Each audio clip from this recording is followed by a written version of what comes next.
3220 kilometre की यात्रा तय करने के बाद यहां पर कांग्रेस के कार्यकर्ताओं का हुजूम उमड़ा हुआ है। श्रीनगर में यात्रा का कल समापन हो जाएगा, लेकिन उसके पहले कांग्रेस बेहद उत्साहित और इसी के जरिए 2024 के लिए अभी से हुंकार भरने लगी है। दो अलग अलग तस्वीरें फिलहाल आपको दिखा देते हैं। एक तरफ राहुल गांधी ने आज लाल चौक पर जाकर तिरंगा झंडा फहराया है। आपको बताते चले, इतिहास में बेहद कम ऐसे मौके आए हैं जब लाल चौक, जो एक प्रतीक के तौर पर भी जाना जाता है इसी श्रीनगर के लिए, वहां पर तिरंगा झंडा फहराया है। राहुल गांधी ने, बीजेपी इसका पूरा श्रेय ले रही है ये कहते हुए 370 खत्म हुआ तब राहुल गांधी वहां पर झंडा फहरा सके। नहीं, एक वक्त पर यहां पर तो झंडा लेकर हाथ में चलना तक काफी ज्यादा मुश्किल होता था। वहीं दूसरी तरफ राहुल गांधी का अंदाजे बयां भी सामने आए हैं, आप देख रहे हैं। लेकिन इसके जरिए क्या 2024 को साथ पाएगी कांग्रेस पार्टी? और उसके पहले इसी साल होने वाले 9 राज्यों के विधानसभा चुनाव में क्या भारत जोड़ो यात्रा के जरिए वोट भी जुड़ेंगे कांग्रेस के लिए? कई ऐसे सवाल हैं लगातार जिसको लेकर हम चर्चा कर रहे हैं, लेकिन उसके पहले यहां पर पहुंचे कांग्रेस के बड़े नेताओं की ओर से इस यात्रा के बारे में क्या कुछ कहा गया है। अधीर रंजन चौधरी और रणदीप सुरजेवाला को सुनिए। आज आखिरी पदयात्रा है और क्या मुकाम पाया आप लोग? सारे हिंदुस्तान में राहुल गांधी जी की ये ऐतिहासिक पदयात्रा को लेकर जिस तरह से चर्चा हो रहे हैं, मुझे लगता है ये भारत जोड़ो यात्रा की सबसे बड़ा कामयाबी है।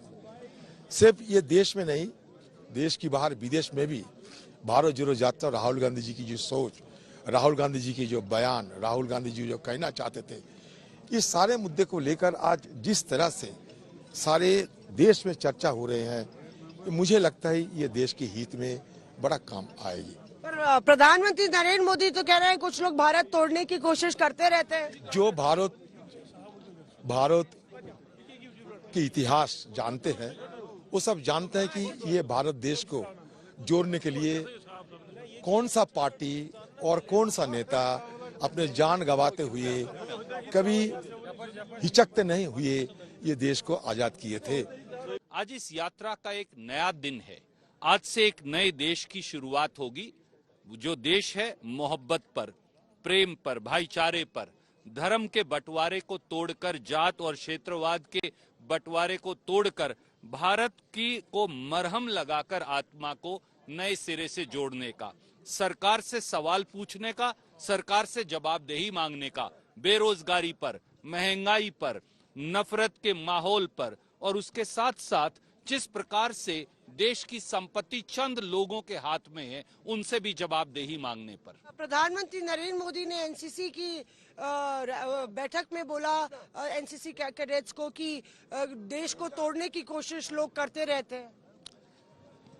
अगर वो अपने मन में झांकते मोदी जी, तो पाते कि वो जो मन का चोर है वो तो अंदर ही बैठा है। क्योंकि देश को तोड़ कौन रहा है? देश को वो तोड़ रहे हैं जो नफरत का माहौल पैदा कर रहे हैं। सुना आपने कांग्रेस के बड़े नेता जहां उत्साहित नजर आ रहे हैं, तो वहीं आपको बताते चले श्रीनगर में इस वक्त ठंडी बर्फीली हवाएं चल रही हैं, काफी ज्यादा ठंड पड़ रही है, लेकिन राजनीतिक गर्मी इस यात्रा के बाद काफी ज्यादा बढ़ गई है। बीजेपी के बिहार से विधायक है नीरज कुमार बबलू, उनकी ओर से राहुल गांधी की इस यात्रा पर कटाक्ष किया गया है, उनको भी सुन लेते हैं। कांग्रेस पार्टी जो है ना, इनका अपना नियम कानून चलता है देश में। इनको देश के नियम कानून से कोई मतलब नहीं है और इनको राजधर्म से कोई मतलब नहीं है। ऐसा लगता है, ऐसा प्रतीत होता है कि ये लोग अंग्रेज के औलाद हैं और बिना टोपी के झंडा फहराएंगे, बिना मर्जी के जो मन होगा वही काम करेंगे, जिस तरह मन होगा उसी तरह देश में चलाएंगे। यही इन कांग्रेसियों का कल्चर है, बिना टोपी का झंडा फहराने का, और पूरा देश को नसीहत देते रहते हैं और पद यात्रा करते हैं। तो राहुल गांधी ने टोपी क्यों नहीं पहनी, इसको लेकर एक अलग तरह की सियासत यहां पर जन्म ले चुकी है। लेकिन के शर्मा जी, आपके पास आते हुए देखिए, इस यात्रा ने वो कामयाबी भी हासिल की। 7 सितंबर से शुरू हुई यात्रा और यहां पर अंतिम चरण पर पहुंची, और कांग्रेस पार्टी बार बार आप लोगों पर निशाना साधते हुए कह रही है कि बीजेपी की लगातार कोशिश थी कि विघ्न डालो, लेकिन आखिरकार सफलतापूर्वक हमारी ये भारत जोड़ो यात्रा सफल रही। और अब नफरत के बाजार में मोहब्बत की जो दुकान खोलने का वादा राहुल गांधी की ओर से किया गया था, उसमें वो पूरी तरह से सफल रहे। देखिए चित्रा जी, ये तो आरोप लगाना बहुत आसान है। हम काहे को आपकी यात्रा में भी भाई विघ्न डालने जाएंगे? आप ही बेवजह अपनी यात्रा को चर्चित करने के लिए बेवजह झूठे झूठे आरोप लगाते रहे, और आप ये कहते हैं कि नफरत की बाजार में मैं मोहब्बत की दुकान खोल रहा हूं, पर मोहब्बत की दुकान में तो नफरत का ही सारा सामान भर के बैठे हैं ना आप। आपकी जो मानसिकता है, आपका जो बयान है, कल ही आप यहाँ पर आपकी तोड़ने वाली मानसिकता क्या है? आपके तोड़ने वाली मानसिकता का ही कल आपने परिचय दिया ये कहते हुए कि जेएनके में बाहर के लोग जो है शासन कर रहे हैं। कौन बाहर के लोग हैं जेएनके में? भारत के लोग जो है वो जेएनके यानी भारत क्या उससे कश्मीर अलग है क्या? कौन वहां पर शासन कर रहा है?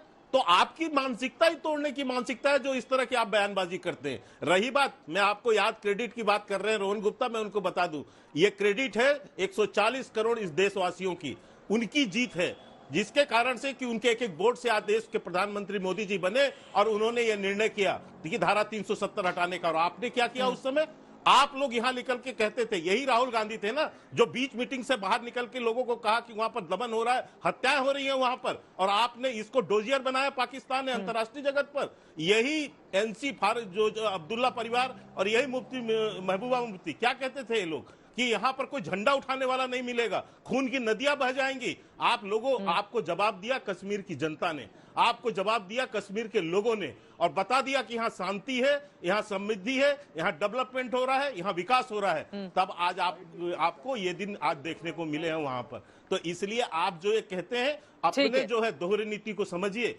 रही बात, अभी एक मित्र कह रहे हैं कि वहां पर चुनाव, अरे भाई चुनाव तो वहां होना ही है, तो आप लेकिन इस तरह की जो वहां अभी तक जो शोषण करते रहे आप 70 साल तक कश्मीर की जनता का, जो 3 परिवार मिलकर उनका शोषण किया, जो भ्रष्टाचार किया, लोग उसके अगेंस्ट खड़े हैं।